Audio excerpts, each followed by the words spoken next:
Valentine's Day in 1994. South Africa is being run by Transitional Executive Council, and preparations for the first ever democratic elections are well underway. But in the bustling coal mining town of Newcastle, however, preparations of a different kind are being made. The instructions I get from John's Way is that myself and Andile will be my assistant in that unit as an assistant commander. He also led me to some two gentlemen and also gave us instruction that we should go to Newcastle, and firearms are already in Newcastle, and when we arrive in Newcastle we will attack places where we will see as places which are usually frequented by white people.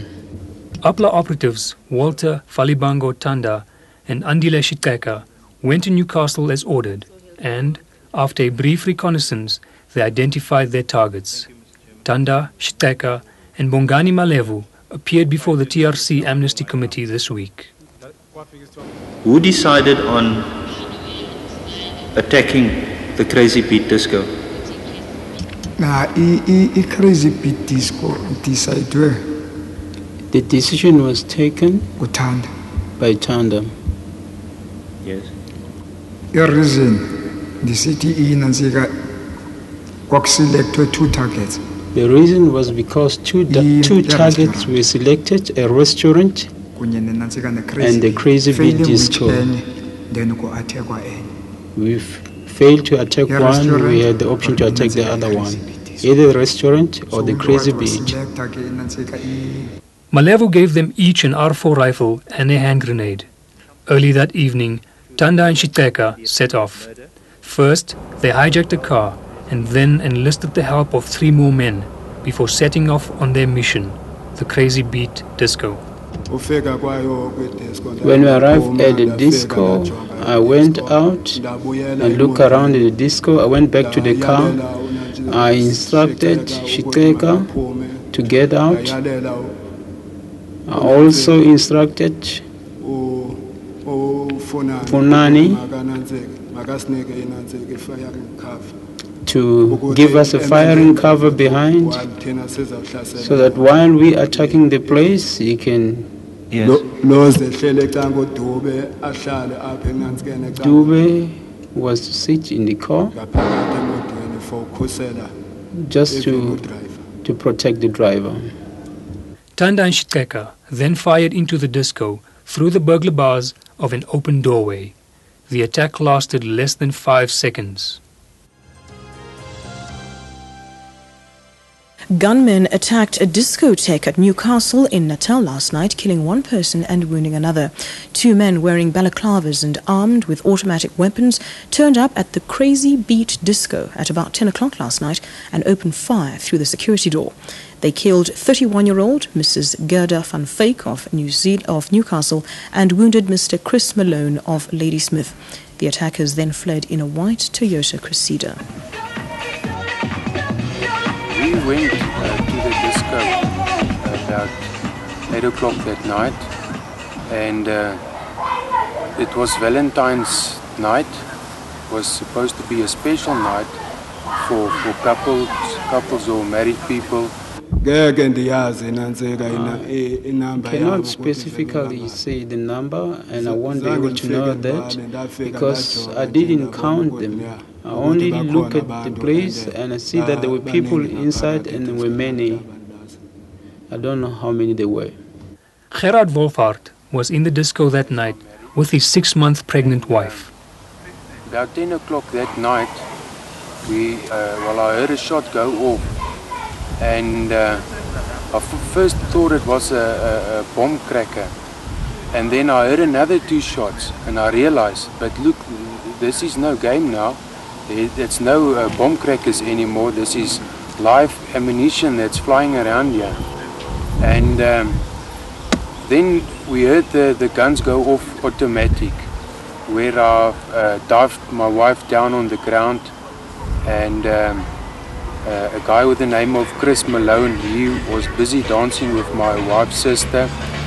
The way that they shot him in his legs, he fell to the front, which he felt on top of her, and it was only the one woman that got killed that night, which we all very lucky. Yeah, eyona njongo.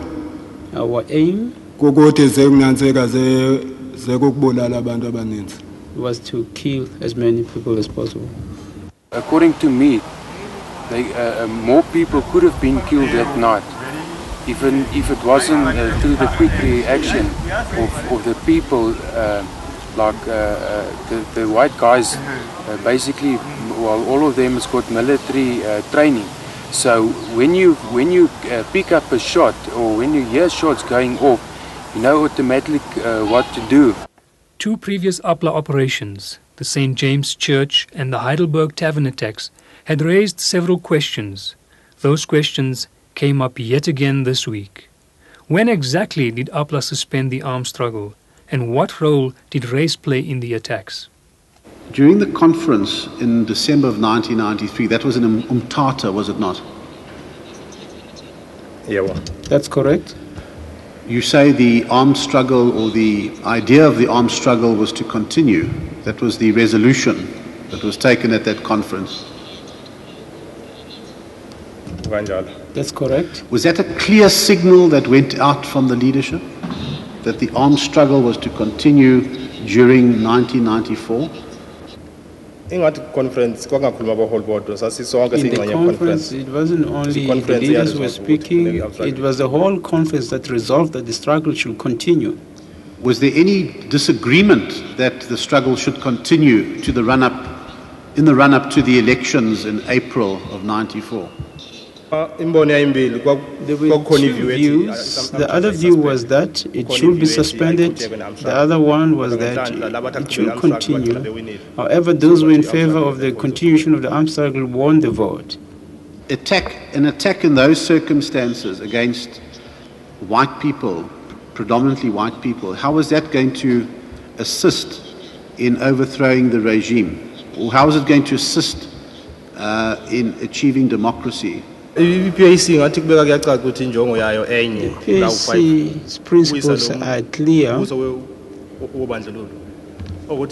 It's also stated in one of the principles that one of their aims is to topple the oppressive government, and if they do attack the white people, the ruling people, the government will take it seriously and they will go about trying to change.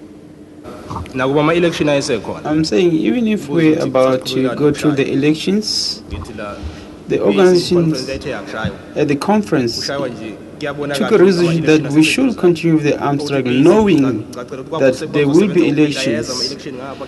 They were using the strategy that they will go to elections while also attacking at the same time. Perhaps the most vexing question was why the attack on the disco was carried out at a time when the end of white minority rule was imminent. Looking at the situation now, can you think of how the attack on the discotheque in any way assisted the move to democracy in South Africa? I don't understand how your question fits into all this. However, the aim of all this attack was to fight to get back our land. Therefore, as I'm saying, there's nothing racial, it was just an order that I had to carry out. The anger and anguish that prevailed in the aftermath of the attack came to a head when Maria Swartz agreed to meet the men who had ended the life of her beloved daughter. Gentlemen, Mrs. Swartz has agreed to meet with you and speak to you. She appreciates that you made that offer. Please, under any circumstances, I know that it is difficult for you to forgive. It's easy to forgive. It's God's will. Okay, God will take help me, not you and me. Okay.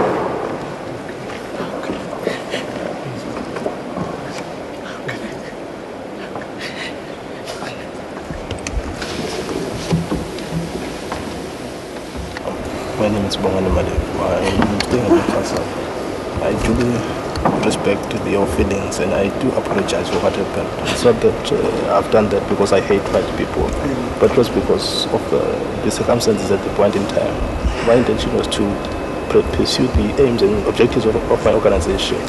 Though the situation has changed now, I dearly sympathize with your feelings. And again, I ask for your forgiveness. Though I feel it's very difficult for you to simply say you forgive me at this point in time. But I again ask for your forgiveness. Okay. Don't do it again. My name is Oltatanda. I come from Eastern Cape, and then I'm a member of ABLA, and then I get instruction from the High Command of ABLA. I'm not killing your daughter because it's my decision, but I'm saying sorry. And then everyone in South Africa is no doubt has got the conflict between the oppressed people and oppressed. Now that decision, that thing now, that war I think is over. Thank you.